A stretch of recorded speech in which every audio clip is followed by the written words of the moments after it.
Começando o nosso curso de introdução ao Python, iniciando por conceitos básicos para iniciantes. A gente tem, começando por variáveis e tipos de dados. No caso, no Python, a gente teria como tipos de dados padrões. Alguns seriam tipo inteiro, ponto flutuante, o decimal, o string, o booleano, o list, a tupla e o dicionário. Aí, falando um pouco sobre eles, a gente tem que o tipo inteiro. Ele é composto por caracteres numéricos, então a gente tem números comuns, como por exemplo o número 5, 7, o número 5, 2, 1, 7, que seriam números inteiros. Em contrapartida, a gente tem o ponto flutuante, ou decimal, que é composto por caracteres numéricos também, só que decimais. É usado para o tipo de números racionais, que a gente conhece também como número quebrado, que no caso poderia ser 1,5, 2,3,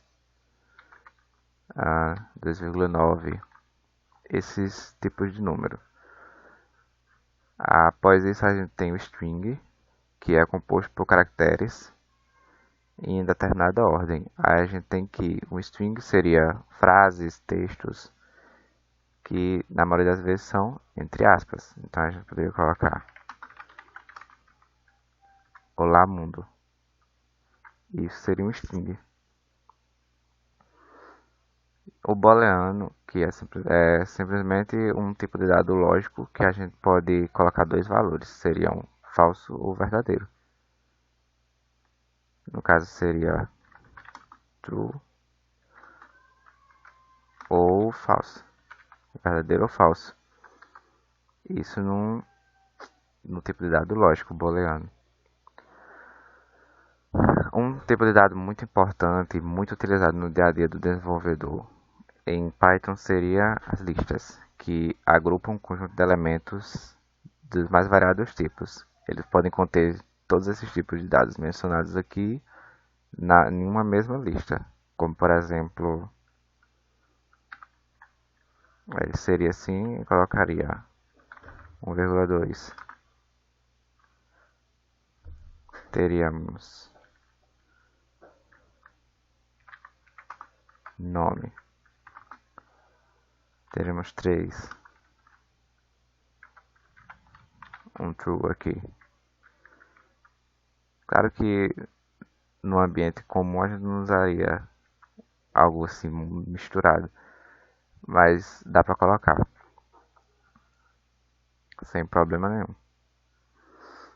A gente ainda tem as tuplas, que são, assim como o conjunto das listas, ela também agrupa um conjunto de elementos, só que de uma forma a diferença dela para as listas é que as tuplas elas são imutáveis, ou seja, quando a gente define uma tupla, ela não vai ser mais modificada. Então, se inicialmente a gente tem uma tupla com 2, 3 e 4, ela vai ficar assim. Durante o código, ela não vai ser mutável. E para encerrar os tipos de dados, a gente vai ter dicionários, que é mais flexível no Python, são utilizados para agrupar elementos através de uma estrutura chave-valor, onde a chave vai ser o primeiro elemento, seguido por dois pontos e a gente tem um valor. Então a gente vai ter um dicionário, por exemplo, com a chave nome, cujo valor vai ser Pablo. Aí a gente vai ter outra variável, idade, cujo valor vai ser 12, por exemplo. E a gente pode seguir várias informações nesse dicionário dessa forma, com a forma chave e valor.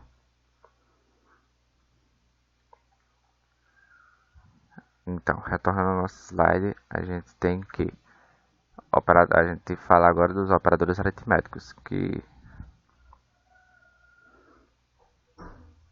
operadores aritméticos eles nada mais são do que operadores que a gente usa para executar as nossas operações matemáticas no código. Então a gente tem o operador que adiciona 2, soma, vai somar dois números, nós temos o que subtrai dois números, a multiplicação.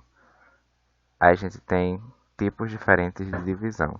No caso, a gente tem nossa divisão comum, que a gente utiliza também matematicamente. A gente tem um módulo que vai nos dar só o resto dessa divisão, se for uma divisão quebrada. Se for uma divisão inteira, ela nos retornaria zero, porque não teve resto. E uma divisão que ela arredonda. Então, se a gente tivesse 5 dividido para duas pessoas, a gente não teria 2,5 para cada. A gente pode ver isso no código. Então, a gente vai ter uma estrutura de printar para poder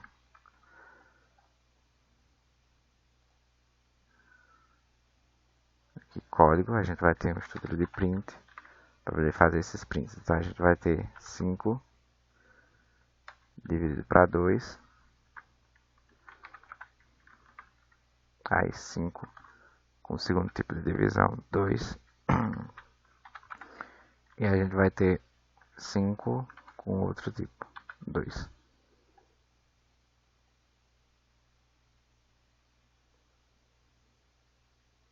E a gente vai rodar os três tipos diferentes de divisão.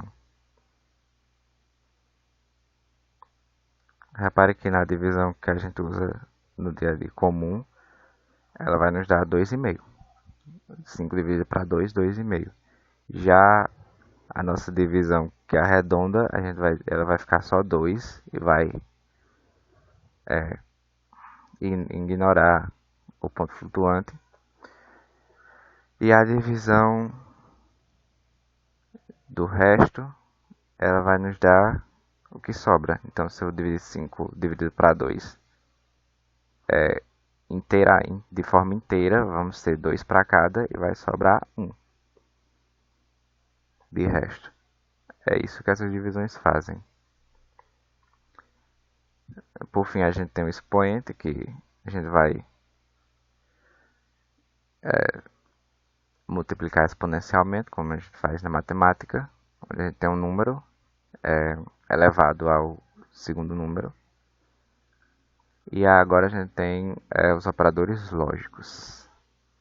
Para encerrar nosso vídeo, a gente tem os operadores lógicos, no quais no Python seria AND, OR e o NOT. O AND ele vai retornar true se os dois comandos eles forem verdadeiros. Então, se a gente tem se algo é verdadeiro e AND o outro algo também é verdadeiro, a gente passaria, tecnicamente, daria um true em ambos. Já se fosse OR, a gente tem se x valor é verdadeiro e y valor é verdadeiro, a gente passa. Se x valor for verdadeiro e y valor for falso, a gente também passa, porque apenas um dos comandos precisa necessariamente ser verdadeiro, no caso do OR. Já no caso do NOT, ele vai reverter os resultados. Então, se x é verdadeiro, se o valor de x é verdadeiro, ele vai retornar falso. Se o valor de x for falso, ele vai retornar verdadeiro.